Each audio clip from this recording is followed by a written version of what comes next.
ഇന്ന് 7ാം ക്ലാസ് കേരള പാഠാവലിയിലെ ഒരു ദിനാന്ത സഞ്ചാരം എന്ന കവിതാഭാഗം പഠിക്കാം. ഇത് വെള്ളത്തോൾ നാരായണ മേനോന്റെ സാഹിത്യമഞ്ജരി 1ാം ഭാഗത്തിലെ കവിതാഭാഗമാണ്. ഇത് എഴുതിയിരിക്കുന്നത് വെള്ളത്തോൾ നാരായണ മേനോനാണ്. വെള്ളത്തോൾ നാരായണ മേനോന്റെ സാഹിത്യമഞ്ജരി 1ാം ഭാഗത്തിലെ കവിതാഭാഗമാണ് ഏത്? ഒരു ദിനാന്ത സഞ്ചാരം. ഈ കവിതയിൽ കവി സന്ധ്യാസമയത്തെ കുന്നിന്റെ വിവിധ രൂപത്തിലുള്ള ദൃശ്യഭംഗിയാണ് ആവിഷ്കരിക്കുന്നത്. അപ്പൊ സന്ധ്യാസമയത്തെ കുന്നിന്റെ വിവിധ രൂപഭാവത്തിലുള്ള ദൃശ്യഭംഗി ആവിഷ്കരിക്കുന്ന മനോഹരമായ ഒരു കവിതയാണ് ഒരു ദിനാന്ത സഞ്ചാരം. ക്രമേണ മേൽപോട്ടു പടുത്തു ചക്രവാളത്തിൽ മുട്ടിച്ചൊരു കോട്ട പോലെ കിഴക്കുഭാഗത്തകലെ പരന്നു കിടന്നിടും കുന്നിതു നന്നു കാൺമാൻ.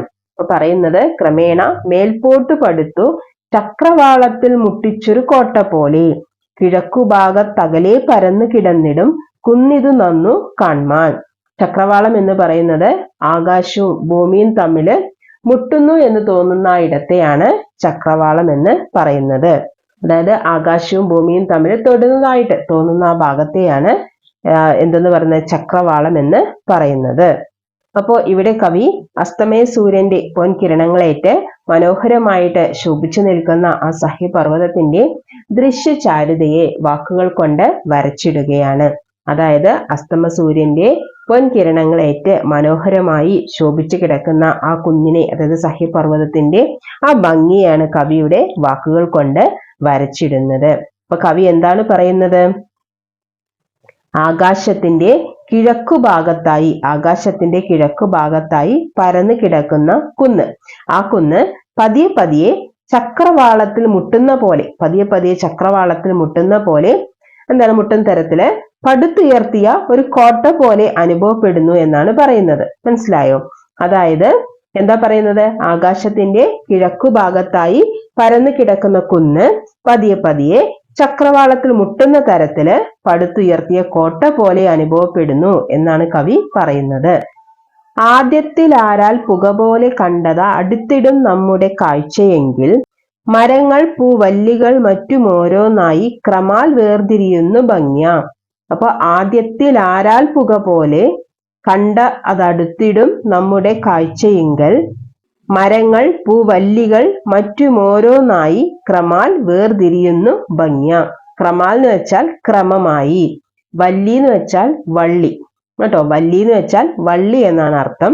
ക്രമാൽ ക്രമമായി, ഭംഗ്യ എന്ന് വെച്ചാൽ ഭംഗിയായി എന്നാണ് അർത്ഥം. ആദ്യത്തെ കാഴ്ചയില് അതൊരു പുക പോലെ തോന്നും. ഇപ്പൊ എന്താണ് കവി പറയുന്നത്? ആദ്യത്തെ കാഴ്ചയില് അതൊരു പുക പോലെ തോന്നും. എന്നാൽ അടുക്കും തോറും എങ്ങനെയാണ്? മരങ്ങളും പൂവള്ളികളും മറ്റും ഓരോന്നായി ക്രമമായി, അത് ക്രമേണ ഭംഗിയിൽ വ്യക്തമായിട്ട് എന്ത് ചെയ്യാൻ സാധിക്കും? കാണാനായിട്ട് സാധിക്കും എന്നാണ് പറയുന്നത് കേട്ടോ. അതായത് ആദ്യത്തെ കാഴ്ചയില് അതൊരു പുക പോലെ തോന്നുമെങ്കിലും, അതായത് സന്ധ്യാസമയത്തെ പൊൻകിരണങ്ങൾ ഏറ്റുകിടക്കുന്ന ആ കുന്നിന്റെ മനോഹര ദൃശ്യം ആദ്യത്തെ കാഴ്ചയില് ഒരു പുക പോലെയാണ് തോന്നുന്നതെങ്കിലും അതിനോട് അടുക്കും തോറും, അതായത് ആ കുന്നിലേക്ക് അടുക്കും തോറും മരങ്ങളും പൂവള്ളികളും മറ്റും ക്രമേണ ഓരോന്നോരോന്നായിട്ട് ക്രമേണ വ്യക്തമായിട്ട് അതിനെ വേർതിരിഞ്ഞ് കാണാനായിട്ട് കഴിയുന്നുണ്ട് എന്നാണ് കവി പറയുന്നത്. പ്രായേണ പത്രങ്ങൾ നിറഞ്ഞു തിങ്ങി നിൽക്കുന്ന വല്ലീതരു മണ്ഡലത്താൽ പരക്കെ നൽ പച്ച നിറം പെടുന്നീ കുന്നെത്രയും കൺകുളിരേകിടുന്നു. ഇപ്പൊ പ്രായേണ എന്ന് വെച്ചാൽ മിക്കവാറും എന്നാണ് അർത്ഥം കേട്ടോ. അതായത് എല്ലായ്പ്പോഴും, മിക്കവാറും. പ്രായേണ പത്രം എന്ന് വെച്ചാൽ എന്താണ്? ഇലകൾ കേട്ടോ. പത്രം ഇല. അപ്പൊ പത്രങ്ങൾ ഇലകൾ.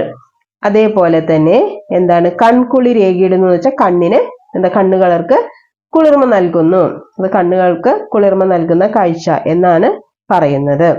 അപ്പൊ എന്താണ് കവി പറയുന്നത്? അതായത് എല്ലായ്പ്പോഴും ഇലകൾ തിങ്ങി നിറഞ്ഞ വള്ളികളാൽ ചുറ്റി നിൽക്കുന്ന പച്ചക്കുന്നിന്റെ കാഴ്ച കണ്ണുകൾക്ക് വളരെയേറെ കുളിർമ നൽകുന്നു എന്നാണ് കവി പറയുന്നത്. അതായത് എല്ലായ്പ്പോഴും ഇലകൾ നിറഞ്ഞു തിങ്ങിയ വള്ളികളാൽ ചുറ്റി നിൽക്കുന്ന പച്ചക്കുന്നിന്റെ കാഴ്ച കണ്ണുകൾക്ക് ഏറെ കുളിർമ നൽകുന്നു എന്നാണ് കവി പറയുന്നത്. ഈ പച്ചവർണ്ണത്തിനിടയ്ക്കിടയ്ക്കു ശില്പജ്ഞർ ചായപ്പണി ചെയ്ത പോലെ കാണപ്പെടുന്നുണ്ട് ചുവന്ന മണ്ണും രണ്ടിനുമേറെ പ്രഭ ചേരുമാറായി. രണ്ടിനുമേറെ പ്രഭ ചേരുമാറായി. എന്താ പറയുന്നത്? ഇപ്പച്ച വർണ്ണത്തിനിടയ്ക്കിടയ്ക്ക് ശില്പജ്ഞർ ചായപ്പണി ചെയ്ത പോലെ കാണപ്പെടുന്നുണ്ട് ചുവന്ന മണ്ണും രണ്ടിനുമേറെ പ്രഭ ചേരുമാറായി. ഇപ്പോ ഇലകൾ തിങ്ങി നിറഞ്ഞു നിൽക്കുന്ന കുന്നിന്റെ മനോഹര ദൃശ്യം കവി പറഞ്ഞു അല്ലെ. ആ പച്ച നിറത്തിനിടയ്ക്ക് വിദഗ്ധരായ ശില്പികൾ ചായപ്പണി ചെയ്ത പോലെ ചുവന്ന മണ്ണും കാണുന്നു എന്നാണ് പറയുന്നത് കേട്ടോ. അതായത് ആ പച്ചപ്പിനിടയ്ക്ക്, പച്ച ഇലകൾ തിങ്ങി നിറഞ്ഞ ആ പച്ചപ്പിനിടയ്ക്ക് അതായത് ആ പച്ച നിറത്തിനിടയ്ക്ക് വിദഗ്ധരായ ശില്പികൾ ചായപ്പണി ചെയ്ത പോലെ ചുവന്ന മണ്ണും കാണുന്നു. അതായത് ഇടകലർന്ന് കാണുന്ന ചുവന്ന നിറവും പച്ച നിറവും ഒന്നിനൊന്ന് സുന്ദരമാണ്, രണ്ടിനും ഏറെ ഭംഗിയാണ് എന്നാണ് കവി പറയുന്നത് കേട്ടോ. അതായത് ചുവന്ന നിറവും പച്ച നിറവും ഇടകലർന്ന് കാണപ്പെടുന്നു. അപ്പൊ ഇടകലർന്ന് കാണുന്ന ചുവന്ന നിറവും പച്ച നിറവും ഒന്നിനൊന്ന് സുന്ദരമാണ്, രണ്ടിനും ഏറെ ഭംഗിയാണ് എന്നാണ് കവി പറയുന്നത്. മരങ്ങൾ തൻ പച്ചില, പല്ലവങ്ങൾ, പുഷ്പങ്ങൾ, പുല്ലെന്നിവയിങ്കലെല്ലാം ഈ പോക്കുവയിലേൽക്കുകയാൽ വിചിത്രവർണ്ണം വഹിക്കുന്നിതു കുന്നിതേറ്റം. അപ്പോ മരങ്ങൾ തൻ പച്ചില, പല്ലവങ്ങൾ, പുഷ്പങ്ങൾ, പുല്ലെന്നിവയിങ്കലെല്ലാം ഈ പോക്കുവയിലേൽക്കുകയാൽ വിചിത്രവർണ്ണം വഹിക്കുന്നിതു കുന്നിതേറ്റം. അപ്പൊ പല്ലവങ്ങൾ എന്ന് വെച്ചാൽ തളിരിലകൾ കേട്ടോ. തളിരുകളെയാണ് എന്ത് പറയുന്നത്? പല്ലവങ്ങൾ എന്ന് പറയുന്നത്. പോക്കുവയിൽ എന്ന് പറഞ്ഞാൽ എന്താണ്? സന്ധ്യാസമയത്തെ ഇളം വെയിലിനെയാണ് പോക്കുവെയിൽ എന്ന് പറയുന്നത്. അപ്പൊ എന്താണ് കവിയുടെ പറയുന്നത്? മരങ്ങളുടെ പച്ചിലകളും തളിരുകളിലും പൂക്കളിലും പുല്ലിലുമെല്ലാം സന്ധ്യാസമയത്തെ ഇളം വെയിൽ പതിക്കുന്നു. അങ്ങനെ കുന്ന് വിചിത്രമായ നിറം നേടിയ പോലെ അനുഭവപ്പെടുന്നു എന്നാണ് കവി പറയുന്നത്. അപ്പോ മരങ്ങളുടെ പച്ചിലകളും തളിരുകളും പൂക്കളിലും പുല്ലിലുമെല്ലാം സന്ധ്യാസമയത്തെ ഇളം വെയിൽ, പോക്കുവെയിൽ, സന്ധ്യാസമയത്തെ ഇളം വെയിൽ പതിക്കുന്നുണ്ട്. അങ്ങനെ കുന്ന് വിചിത്രമായ നിറം നേടിയ പോലെ അനുഭവപ്പെടുന്നു. ചിലേടമാച്ഛാദന ശൂന്യമായും ചിലേടമോരോ മുകിലാൽ മറഞ്ഞും താന്നും ചിലേടം ചില ദിക്കുയർന്നും നാനാപ്രകാരം വിലസുന്നു ശൈലം. ചിലേടമാച്ഛാദന ശൂന്യമായും, അതായത് അതിന് ശൂന്യം എന്ന് വെച്ചാൽ മറവില്ലാത്തതെന്ന് അർത്ഥം. മുകിലാൽ എന്ന് വെച്ചാൽ എന്താണ്? മേഘങ്ങളാൽ. മുകിൽ എന്ന് വെച്ചാൽ മേഘം. അപ്പൊ മുകിലാൽ മേഘങ്ങളാൽ. നാനാപ്രകാരം എന്ന് വെച്ച് കഴിഞ്ഞാൽ പല വിധത്തിൽ, നാനാപ്രകാരം പലവിധം. ശൈലം എന്ന് വെച്ചാൽ പർവ്വതം, കുന്ന്. ശൈലം എന്ന് വെച്ചാൽ പർവ്വതം, കുന്ന് എന്നൊക്കെയാണ് അർത്ഥം കേട്ടോ. ഇപ്പൊ എന്താണ് ഇവിടെ കവി പറയുന്നത്? അതായത് ചില ഭാഗം മറയ്ക്കാതെ ശൂന്യമായും ചില ഭാഗം മേഘങ്ങളാൽ മറഞ്ഞും ചിലയിടത്ത് താഴ്ന്നും മറ്റൊരിടത്ത് ഉയർന്നും പലതരത്തിൽ കുന്ന് ശോഭിക്കുന്നു. അപ്പൊ ആ കുന്നിന്റെ മനോഹാരിതയെ കവി ഇവിടെ വർണ്ണിക്കുകയാണ്. എങ്ങനെയാണ് വർണ്ണിക്കുന്നത്? ചില ഭാഗം മറയ്ക്കാതെ ശൂന്യമായും ചില ഭാഗം മേഘങ്ങളാൽ മറഞ്ഞും ചിലയിടത്ത് താഴ്ന്നും മറ്റൊരിടത്ത് ഉയർന്നും പലതരത്തിൽ കുന്ന് ശോഭിക്കുന്നു എന്നാണ് കവി പറയുന്നത്. പത്രങ്ങൾ ഒട്ടിട്ടിളകുന്ന വൃക്ഷലതാഗണത്തിൻ പഴുതെങ്കലൂടെ ഇളം കറുപ്പേന്തിടും അമ്പരാന്തം കാണുന്നതങ്ങേ പുറമാഴി പോലെ. ആഴി എന്ന് വെച്ചാൽ കടൽ അഥവാ സമുദ്രം. ആഴി എന്ന് വെച്ചാൽ കടൽ എന്നാണ് അർത്ഥം. അതായത് ഇലകൾ ഇളകുന്ന വൃക്ഷങ്ങളുടെയും വള്ളികളുടെയും ഇടയിലുള്ള ഇളം കറുപ്പ് കലർന്ന കിഴക്കൻ ചക്രവാളം കാണാം. അപ്പൊ എന്താ പറയാ? ഇലകൾ ഇളകുന്ന വൃക്ഷങ്ങളുടെയും വള്ളികളുടെയും ഇടയിലുള്ള ഇളം കറുപ്പ് കലർന്ന കിഴക്കൻ ചക്രവാളം, അതിനിടയിലൂടെ ഇളം കറുപ്പ് കലർന്ന കിഴക്കൻ ചക്രവാളം കാണാം. അത് എന്തുപോലെ തോന്നുന്നു എന്നാ പറയുന്നത്? അതൊരു കടല് പോലെ കാണപ്പെടുന്നതായിട്ട് കവി പറയുന്നു. കവിക്ക് അതൊരു കടല് പോലെയാണ് തോന്നുന്നത്. ആ കിഴക്കൻ ചക്രവാളം, കറുപ്പ് കലർന്ന കിഴക്കൻ ചക്രവാളം എന്തുപോലെ കാണപ്പെടുന്നു? അതായത് ഒരു കടല് പോലെ കാണപ്പെടുന്നു എന്നാണ് കവി പറയുന്നത്. പാഠഭാഗത്തിന്റെ ആശയം മനസ്സിലായെന്ന് വിചാരിക്കുന്നു. ഇനി ഇതിലെ ഏതാനും ചോദ്യോത്തരങ്ങൾ നോക്കാം.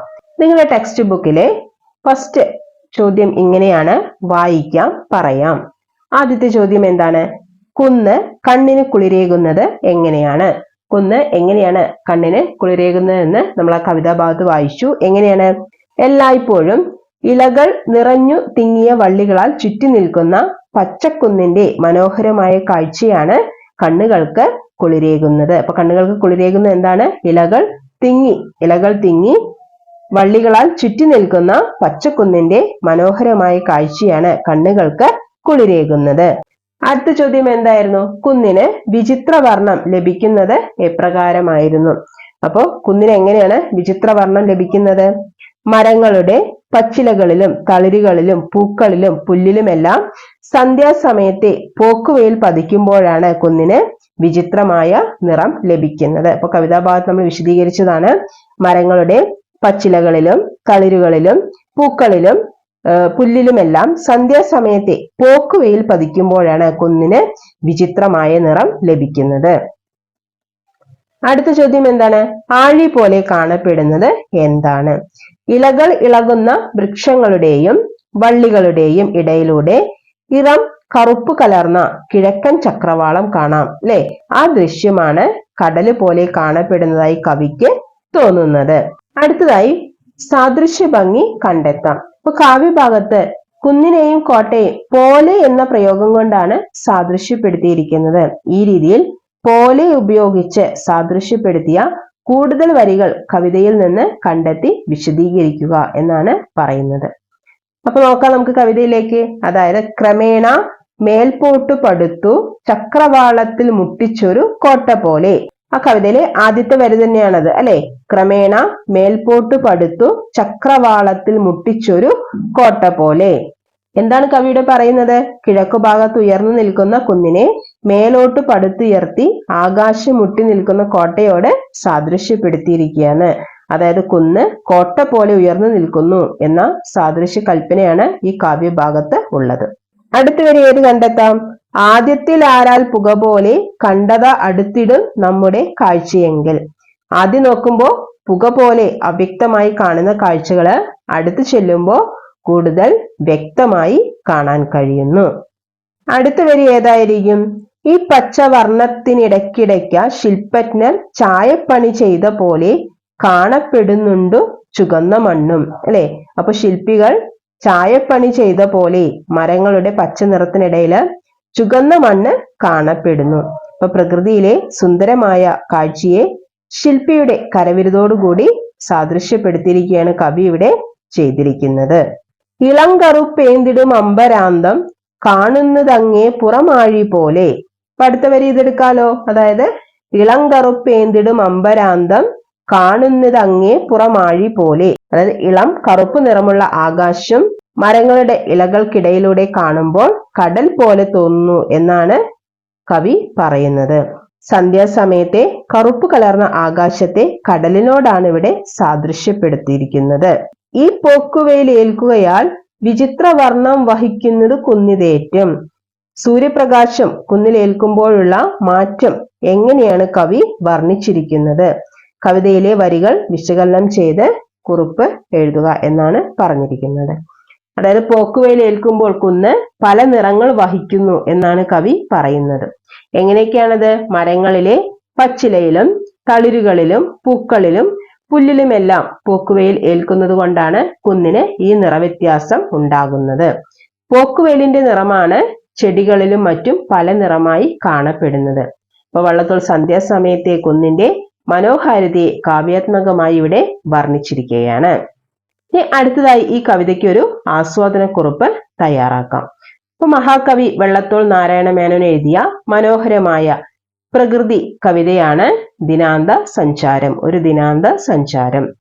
വൈകുന്നേരത്തെ പ്രകൃതി ഭംഗി കണ്ടുകൊണ്ട് കവി നടത്തുന്ന യാത്രയാണ് ഇതിന്റെ പ്രമേയം എന്ന് പറയുന്നത്. അസ്തമയ സൂര്യന്റെ പൊൻകിരണങ്ങളേറ്റ് തിളങ്ങുന്ന സഹ്യപർവ്വതത്തിന്റെ കാഴ്ചയോടെയാണ് കവിത ആരംഭിക്കുന്നത്. ചക്രവാളത്തിൽ മുട്ടി നിൽക്കുന്ന മലനിരകൾ വലിയൊരു കോട്ട പോലെയാണ് കവിക്ക് തോന്നുന്നത്. ദൂരെ നിന്ന് നോക്കുമ്പോൾ പുക പോലെ തോന്നിയ കുന്നുകൾ അടുത്തു ചെല്ലുമ്പോൾ മരങ്ങളും പൂവള്ളികളും നിറഞ്ഞതായി കാണാം. കുന്നുകളിലെ പച്ചപ്പിനിടയിൽ കാണുന്ന ചുവന്ന മണ്ണ് പ്രകൃതിയാകുന്ന ശില്പി ചായം പൂശിയതാണോ എന്ന് കവി സംശയിക്കുന്നു. ഇലകളിലും പൂക്കളിലും പുല്ലുകളിലും വീഴുന്ന അന്തിവെളിച്ചം പ്രകൃതിക്ക് വിചിത്രമായ ഭംഗി നൽകുന്നു. പച്ചില ചാർത്തുകൾക്കിടയിലൂടെ കാണുന്ന ഇളം കറുപ്പ് കലർന്ന ചക്രവാളം ഒരു കടൽ പോലെ മനോഹരമായി അനുഭവപ്പെടുന്നു.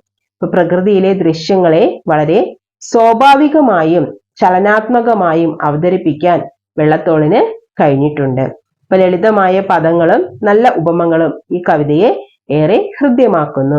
പ്രകൃതി ഭംഗി വെള്ളത്തോളിന്റെ വരികളിലൂടെ നമ്മുടെ കണ്ണുകളിലേക്ക് നേരിട്ടെത്തുന്നത് പോലെയാണ് ഇവിടെ അനുഭവപ്പെടുന്നത്.